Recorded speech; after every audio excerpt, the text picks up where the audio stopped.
I wish that all stoic Christians could learn from the rednecks at the lake.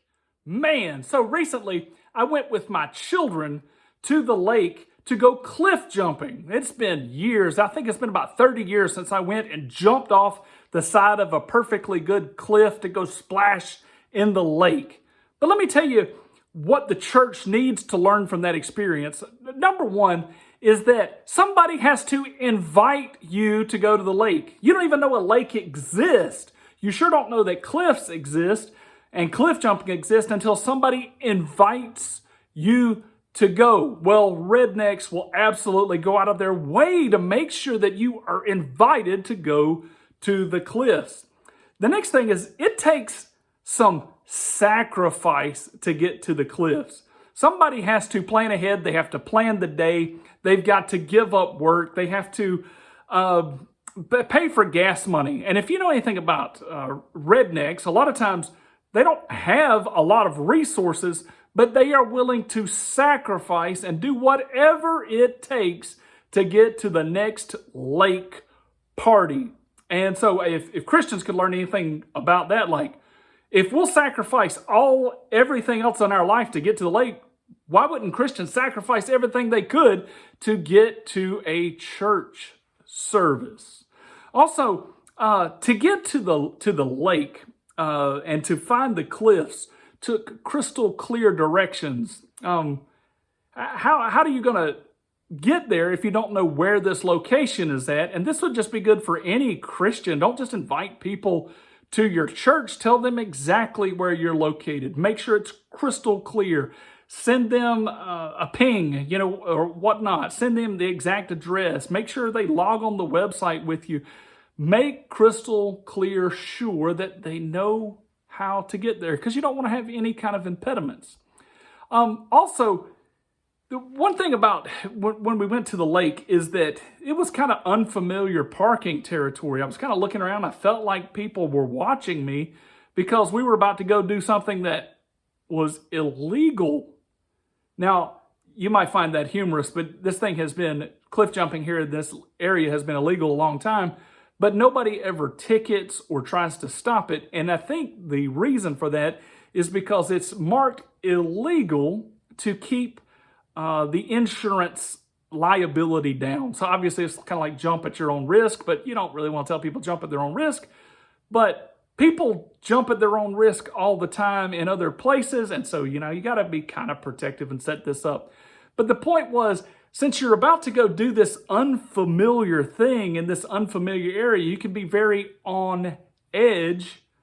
And so it would be good if Christians knew that about people visiting their church. Is like, these people coming to us, they might be on edge. They might be stepping past their normal boundaries and maybe crossing some thresholds. I mean, can you imagine the atheist that's coming to church? They almost feel like they're doing something illegal.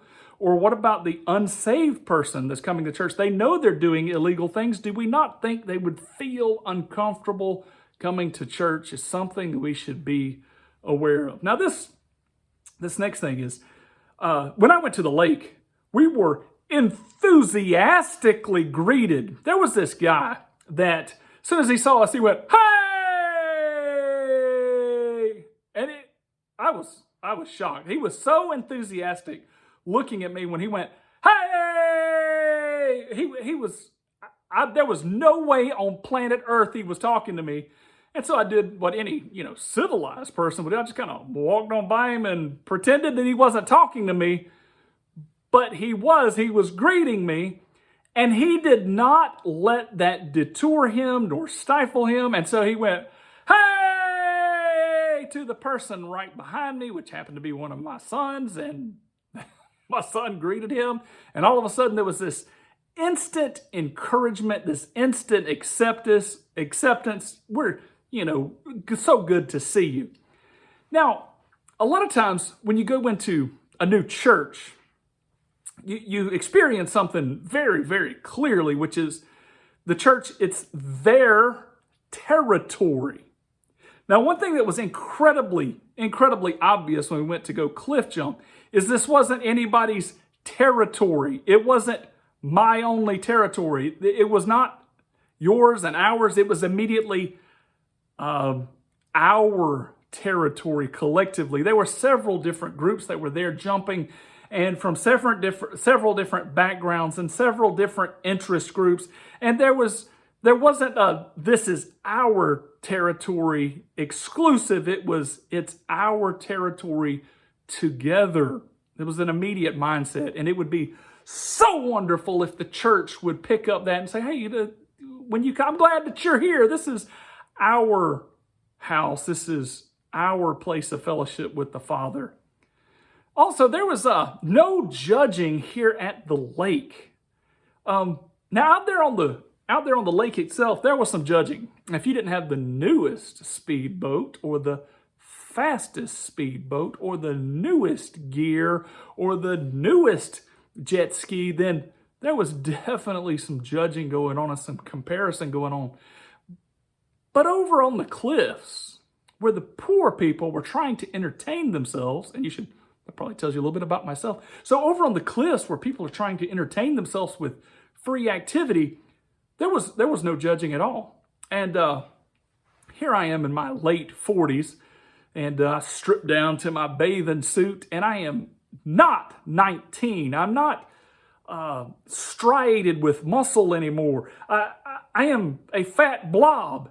And that being the case, I kind of wondered, like, this fat white blob, I wonder if there's going to be any kind of, judgment. Like, am I going to be rejected for not being in or with it? Because, maybe it looks like out on the lake, you probably would be rejected. But up here, nobody cared. There was no judgment. There was no harsh looks. There was nothing but just warm acceptance and talk and conversation. I wish the church was so non-judgmental. Also, there was instant encouragement. And I said, I'm kind of old. I don't know if I can do this anymore. And they were like, "No, man, you can do this. Anybody can do this." There was instant encouragement. "We are here for you." Can you imagine what that'd be like with the church? Like, "Hey, if you need anything, we're right here. And if you need access, do you need some counseling? Do you need some support during the week? Are you just looking for friends? How can we help? How can we be of an encouragement?" In fact, this group of rednecks was so welcoming that one even said, "I'm going to show you how to do this." And he did the most complicated thing there was there, which was climb 50 foot up off of the cliff and jump out of a tree into the water. And he said, look how easy that is, man. All you got to do is just jump and fall. Kind of like a step of faith. But he was willing to show them how. And so often, like, Christians were like, we look over our shoulder and they're here. Maybe the pastor can get through to them and teach them. But how much more awesome would it be if we were willing to show people how to live the Christian walk? There was also no forcing of anybody to jump off the cliffs. I mean, this is a pseudo-dangerous kind of activity. It's kind of wild. It's kind of out there. But there was no forcing. There was no condemnation. There was no arm twisting. There was always just encouragement. "We want you to do this. We would love for you to do this. We'll show you how to do this. If you want to, you can join us when you feel like it." Just a warm round of encouragement. There was also this constant celebrating attitude. Anytime someone that was new or someone that was even repeating but a little leery or a little anxious, anytime somebody jumped, there was like this round of encouragement, like, "Hey, good job. That was awesome. Woo!" Like, now there were some people there that were experts at it. And you were just jumping and diving and flipping. They didn't really get much attention. But when the newbies joined in, everybody was celebrating it. And can you imagine what it would be like if churches were excited that you came and became a Christian? How amazing would that be? Also, from this lake experience, you find out that follow-up is incredibly important. One of these gregarious guys that was, just having a ball that more people were there, he made sure to get contact information. He harassed and asked everybody in our group, and some of us were, just kind of ignoring him. It's like, man, this guy's a little inebriated. Do we really need to give him our info? And then somebody finally caved and gave him contact information so that he could keep up with them. Church, take notes. Follow up. Follow-up information is so important. And then also was invited to the next event. This guy was begging and pleading, and he's like, listen, we're going to the bridge next week, baby. It's going to be amazing. We're going to jump from that repeatedly, and we have fires there. We have bonfires. You don't want to miss it. And with that kind of enthusiasm, I kind of felt like I was missing out already because we weren't there yet. Take note, church. Last thing is that there were some drunk people there. Now, obviously, drunkenness is a sin. And drunkenness eventually leads to utter chaos and problems and crime and prison and murder, etc.